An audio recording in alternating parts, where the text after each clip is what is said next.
Start with a live look outside tonight. After storms rolled through yesterday, today it's hot and only getting hotter. Tonight, the Interlochen fire burning near Leadville in Lake County is 15% contained. Here's some video showing some of the burned areas. Firefighters took advantage of yesterday's slightly cooler weather to make some progress on getting that fire out. It started Tuesday. It's burned 592 acres so far, and firefighters believe this was caused by a human. They're worried about tomorrow's hot and dry and windy weather, making fire conditions even more critical. They've been working hard to protect historic buildings like what you're seeing here by removing vegetation and combustible materials around the buildings, and firefighters also laid some hose, kind of hard to see there under the banner, but you get the idea, around those buildings, just trying to give them a little bit extra protection.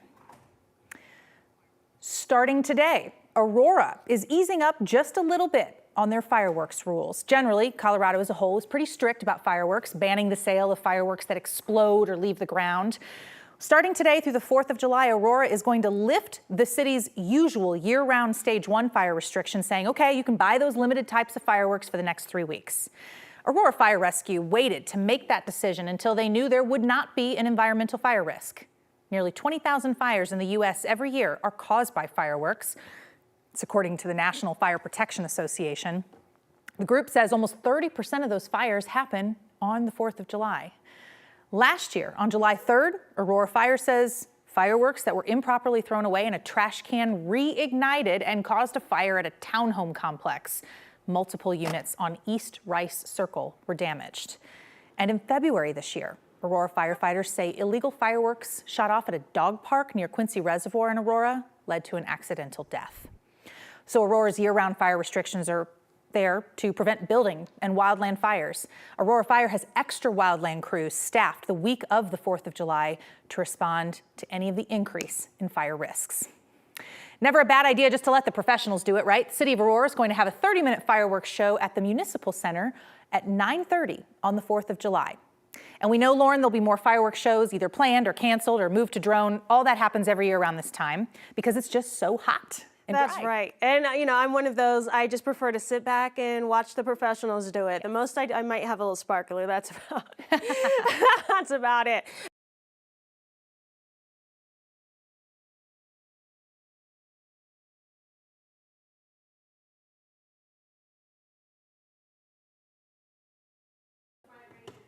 Oh, sorry, Lauren, we lost you. We'll come back to you in just a few minutes. Denver police say 2 people ran off after a rollover crash in a stolen car this weekend. This happened at Quebec and Colfax around 7:45. Police say 2 cars crashed, 1 rolled over, and police say 2 people in the car that rolled ended up running from the scene. Police say that car was also involved in a carjacking this morning. Nobody got hurt, and police don't have any clear descriptions of the cars or the people they're looking for. South Metro Fire says nobody got hurt after a roof collapsed at an auto body shop in Littleton this morning. Happened around 8:30 at Bradford Auto Body on Littleton's Main Street. Firefighters say a 30 by 30 foot portion of the roof collapsed. They worked to make sure the rest of the roof didn't fall either. The owner and a city building inspector is now looking into it. CDOT has a really big goal this summer. They're trying to partially reopen the US 50 bridge connecting Gunnison to Montrose by the 4th of July. While crews fix that bridge, the detour hasn't been a convenient one. 9 News reporter Aaron Adelson shows us how they plan to fix it in time. To get across the Blue Mesa Reservoir, you take US 50. But to Gunnison County residents, it isn't merely a bridge. Bridge for us is really connection. People need the bridge to access healthcare, buy business supplies, and to move livestock. Oh, this is a lifeline, absolutely. And people have gone 8 weeks without that lifeline, at times waiting hours or days to get across. For some, it's been an inconvenience. For others, it's been a huge life-altering closure. And so people have had to be creative, resilient, patient, thoughtful as we've gone through this, and they've really stepped up to help each other. 7 weeks later, we're about ready to start with some of the initial repairs to try to get the bridge open. Weeks just to start the repairs. We had to come to understand what we're up against, and that took a lot of testing. CDOT employees explained they needed to close the bridge to remove paint to look at the steel to figure out the solution. The process we're going to use is very tedious. Now they know they need to use steel plates, which weigh about 2 pickup trucks, to solidify the bridge. These plates are pretty massive and will be very difficult to lift over the edge, bring up underneath, and bolt into place. CDOT understands this hasn't been easy, but they say they could not repair the bridge while vehicles used it. Safety is our primary concern. In Gunnison County, Aaron Adelson, 9 News. CDOT says they're still figuring out just how many cars can pass when that bridge does partially reopen. The regional director says it will be slow and controlled, which makes a lot of sense. Lauren, you're back. Thank you for joining us. Let's try this again, okay? I know it's hot out there. Goodness. Yeah, it is hot out there, and it's going to get even hotter as we go through the day tomorrow. But right now, let's go ahead and take a look at our HD Doppler radar, because we have had one severe thunderstorm warning pop up. It was over Greeley. Now we're just watching for just scattered light, brief rain showers across the state. We saw one push right through downtown Denver earlier this afternoon, and really that's all it was just some quick raindrops. That's what the majority of us are going to see. We're either going to be dry or see a couple of quick raindrops here and there. But as we go through the rest of the afternoon, we could see a pop-up storm. We saw one pop up over Greeley, and it caused a severe thunderstorm warning. It was supposed to expire at 5:15, but it looks like it was allowed to expire a bit early. It likely dropped some pea to quarter-size hail with winds gusting up to around 50 miles per hour. But again, these are going to be very brief, very quick as we move through the rest of the afternoon. So again, those outdoor plans, mostly safe if they can tolerate just a few raindrops, a quick shower, maybe a quick storm pops up. That's when you do maybe want to go inside for a little bit, then come back out. But the only areas where we are expecting any storms to be somewhat severe will be the northern plains, where we have a marginal risk for severe weather today. That means a storm that pops up could drop small to medium-sized hail, winds gusting up to around 50, maybe 60 miles per hour,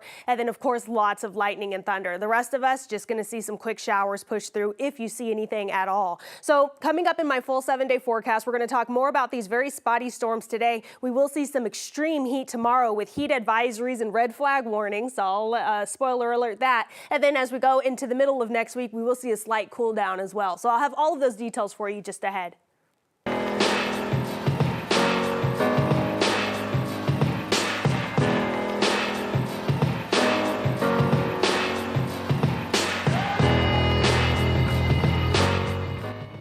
Wednesday is Juneteenth, a state and federal holiday, now celebrating the day that federal troops finally reached Galveston, Texas in 1865 to let people enslaved there know they were finally free. Texas has celebrated this holiday for a very long time, but it wasn't a federal holiday until 2021, and then a Colorado holiday in 2022. Experts, of course, credit the Black Lives Matter movement and social justice efforts, especially following George Floyd's murder, for the national push to make Juneteenth a federal holiday. A Texas woman named Dr. Opal Lee is known as the grandmother of Juneteenth. She spent years advocating for Juneteenth to become a federal holiday. Back in 1939, a racist mob burned down her family's home, ran them out of the neighborhood. She was only 12 years old. Today, now in her late 90s, a whole host of organizations work together to surprise her with a brand new house. We want you to go enjoy it for many years, your brand new home. Congratulations. How about you?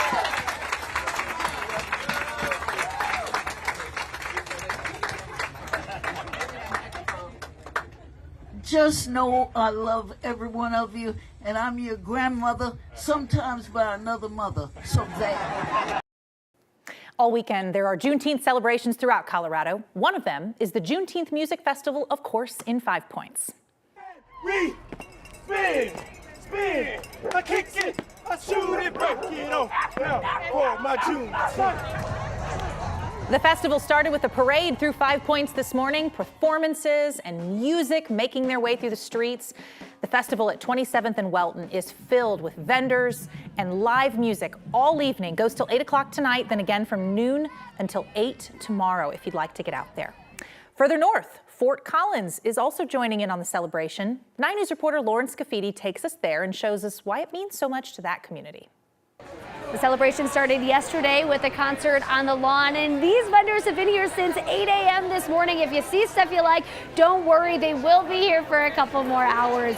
Organizers tell me that the inspiration for this came from smaller celebrations around town, and now here they've been 3 years strong. Well, first of all, it's a celebration about freedom. A celebration. We're all the same people, okay? We're all the same people. That's the main thing. Everyone is invited too. Bringing the community together, the Fort Collins community, surrounding community, that's all Colorado and wherever, coming here to celebrate Juneteenth. William Bell, how's it going, guys? Has been selling at the Fort Collins Juneteenth celebration for all 3 years it's been running. This is a clothing brand that I founded in 2012 here in Fort Collins. It's called SICK 970.